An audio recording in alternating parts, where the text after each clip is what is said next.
তিনি সমর্থন করেছে। এটা আমার জীবনের এই মুক্তি পাওয়ার পরে বিরাট পাওয়া। এর চেয়ে পাওয়া কিছু হতে পারে বলেন? খালেদা জিয়া এসেছেন এই মাঠে কয়েকবার, সে তো আপনাদের কথাই বলে আদায় করেছি। এবং সর্বশেষ আমি যখন জেলতে বেরিয়েছি, তারপরে আমি তো আমার নেতার কাছে বলেছি, তিনি আমাকে প্রোগ্রাম দিয়েছিলেন দুটো, আমি দিয়েছিলাম দুটো, তিনি বলেছেন একটা করতে হবে। আমি বললাম না, আমি একটা করবো, দুটো করবো। তখন তিনি ন্যায় দিয়েছিলেন। দেখেন আপনাদের সমর্থন হলে তালাতে প্রায় 1 লক্ষ মানুষ, আপনার খোঁজ দেন। তাহলে আমি স্বার্থ না যারা মিথ্যু? আরবিতে একটা আরবি কথাটা হলো ইন্নাল মুনাফিকিনা ফি দারকিল আসফালি মিনান নার। যিনি মিথ্যা সাক্ষী দেবে সে আমাদের কোরআনের কথা হলো সবচেয়ে জঘন্য ব্যক্তি, সবচেয়ে নিষ্ঠুর ব্যক্তি। আর এই কাজটা যদি আমরা করি, আমরা নিষ্ঠুর ব্যক্তি, তাই কেন বলেন না?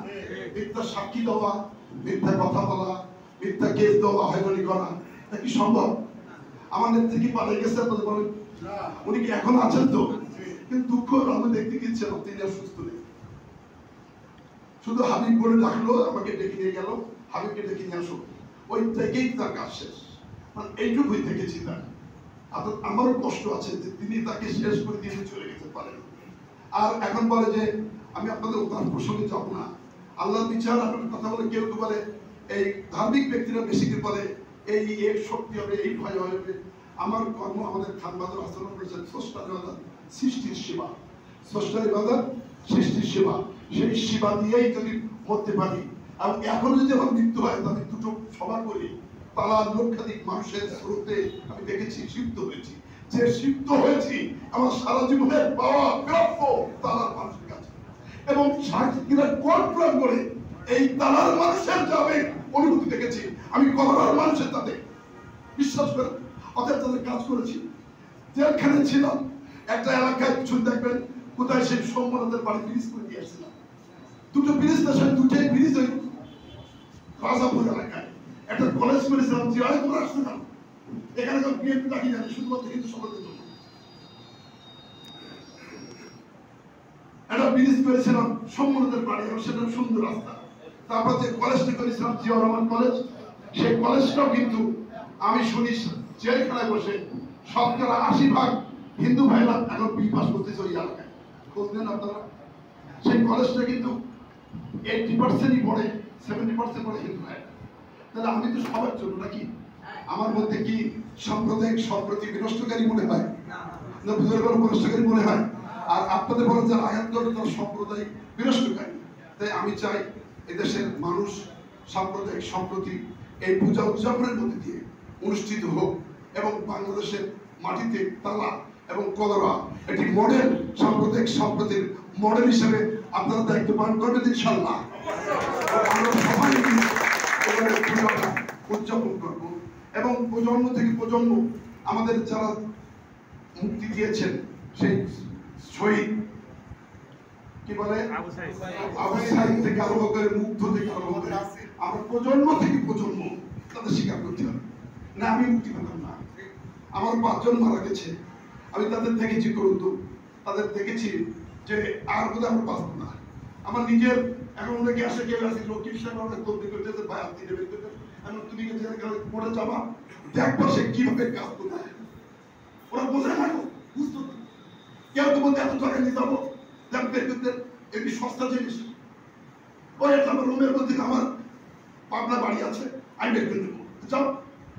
তারপরে বলি আমি কিন্তু যিনি সাজা দিয়েছেন তাকে ধরেছিলাম, আল্লাহ রহমতুল্লাহ খবর কেন ঢাকাতে জেলখানে আমি গেলাম, সেই নাম কি আনিসুল হক, আল্লাহ রাসূলের নামাজ পড়ে দেখতে আমি দৌড়ে গিয়ে বললাম আনিসুল হক এখানে সবিজুর, এখানে যে সুবিধা ছিল 5 জন সুবিধা বসে থাকে, আমার পিছনে তারাও দৌড়াচ্ছে।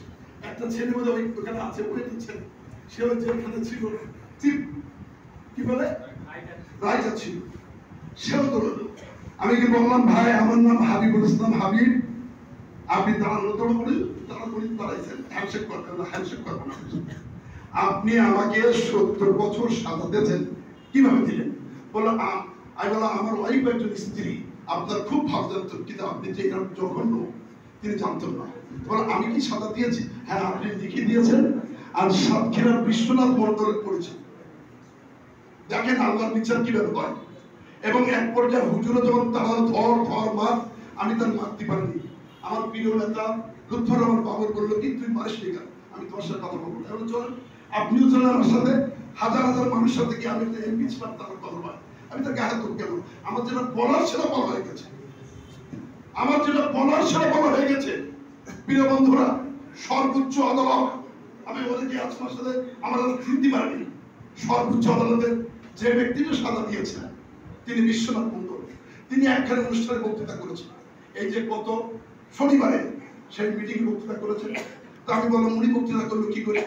আমি বাসার পত্রিকা থেকে তার নাম আমি তাকে বললাম, যেহেতু আনিসুল হককে বলেছি হাসিনা তো আমার পাওয়ার ফল নেই, আনিসুল হকের পেজই বলেছি, আমার সত্যটা মিথ্যা করে এক পছন্দে বলছে আমি যা বলেছি বলে সেটা সত্য, আর মিথ্যা করে বলে তো লাভ নেই।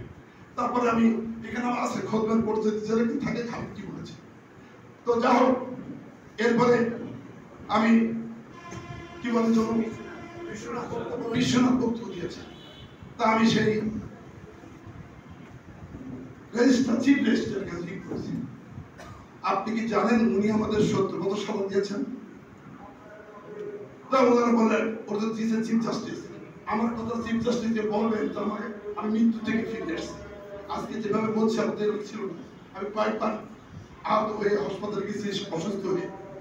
আমি তখন তাকে বললাম আপনি তাকে বলবেন। তা বলতেছে তখন আমার কথাগুলো একটু বেয়া ছিল যে আমাকে যিনি শাস্তি দিল তিনি তার বক্তব্য দেওয়ালেন আপনি তো তাই, ও তো তাই না। তখন পরবর্তীতে দেখি 1 ঘন্টা পর আমার ওয়াইফের কাছে চিঠি অ্যাপ্লিকেশন আসলো, অ্যাটর্নি জেনারেল ভাবি হাবিব ভাই কই? আবার হাবিব ভাই আমার ওয়াইফের হলেন জুনিয়র। তা বললো হাবিব ভাই আছে না? আমি ধরলাম তুমি কি আপনি কি বলেছেন হাবিব ভাই? আমি যে এই বলেছি আপনি কথা বলেছেন এর সাথে, আমি এইটাই ভিন্ন। তখন আমি বললাম যে আমি তো বলেছি হ্যাঁ। ও বক্তৃতা দিল কি করে? চিফ জাস্টিস সহ পরে বললাম তোলপাড় হয়েছে। একটু আমার ওয়াইফ যেহেতু উকিল হাতে বিঘ্ন ছিল, যেটা কি আবার কি করলো ভাই, প্রতিবাদ যে করে সবখানে পারে, যে কাজ করে সবখানে পারে। আমি বাকি দায়িত্ব তো অন্যদের কি বাঘ আমি জানি, বাঘ এমনিগিরি করবে চাকরি তো করে না। আমি বলি আমি জেলেও কিন্তু ভালো ছিলাম না, কখনো রাজশাহী, কখনো কুষ্টিয়া, কখনো ঝিনাইদহ।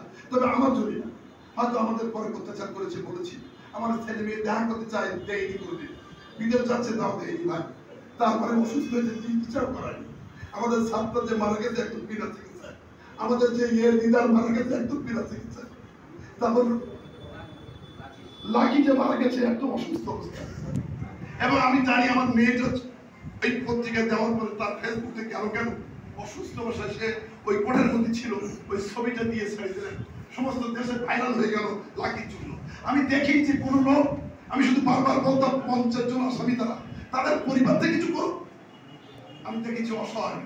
আমি তাই বলতে চাই, সেই কথাটা বললাম যে আজকে বহু কষ্টে আমাদের মধ্যে এসছে, যারা মিথ্যা সাক্ষী দেয়, আগেই বললাম কোথায় তারা আজকে, যিনি আজকে দেশ চালিয়েছেন 15 বছর ধরে স্বাভাবিক 91 ভোট 96 ভোট হয়েছে, ধারাবাহিক কি ভালো হয়েছে এটা বলেন? সবাই তো ভোট কেন্দ্রে গেছে না, জানি 91 ভোট হয়েছে, ভালো ভোট হয়েছে 96। আমি একবার 15 ফেব্রুয়ারি হয়েছি, আবার 96 ভোট হয়েছে। আওয়ামী লীগ ক্ষমতা গেছে 2001 সালে, আওয়ামী লীগ হারিয়েছে, বিএনপি ক্ষমতা গেছে 2008 আওয়ামী লীগ ক্ষমতা গেছে, বিএনপি আবার ভোট হলে বিএনপি ক্ষমতা আসে। এই ধারাবাহিকতা নষ্ট করতে গিয়ে তিনি কি ভালো আছেন? না। হাসিনা বা কাউকে না বলে, বিশ্বাস করেন কাউকে না বলে, মানুষের পরিবারদের বলে নিজের বুনটাতে চলে গেল, তাহলে সবাই বিপদে ফেলেছে কিনা বলেন?